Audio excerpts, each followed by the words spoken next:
என் பணிவான வணக்கம். நான் வாழும் உலகம் விஞ்ஞான உலகமாக மாறிவிட்டது.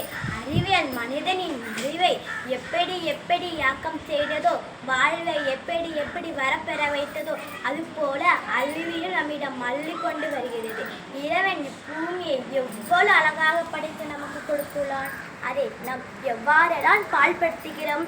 நிலம், நீர், காற்று ஆகிய 3 மனிதன் வாழ்வை இன்றமையான் கூறுங்கள். அவற்றை நாம் எவ்வாறெல்லாம் பராமரிக்கிறோம் என்பதுதான் கேள்விக்குறி.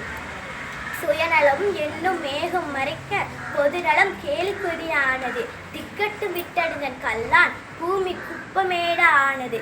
உயிரின இசையை இறை உணர்வோடு மீட்டிக் கொண்டிருந்த பூமி தான் இப்போது மூச்சு முட்டை கிடைக்கிறது. வரப்புயர நீர் உயரும், நீர் உயர நெல் உயரும், நெல் உயர குடி உயரும், குடி உயர கோன் உயர்வான் என்கிறார் அவையர். அவரது பொன்மொழி கேட்க நம் விவசாயத்துக்கும் இயற்கைக்கும் முக்கியத்துவம் அளித்து நம் வாழ்வும் நாடும் வளம் பெரும் சிறக்கும். எனவே நாம் இனிவரும் காலங்களிலாவது நிலம், நீர், காற்று ஆகியவற்றை மாசுபடுத்தும் செயல்களை தவிர்த்து இயற்கையோடு எந்த வாழ்வும் வாழ்வோம் என்று கூறி முடிக்கிறேன். நன்றி, வணக்கம்.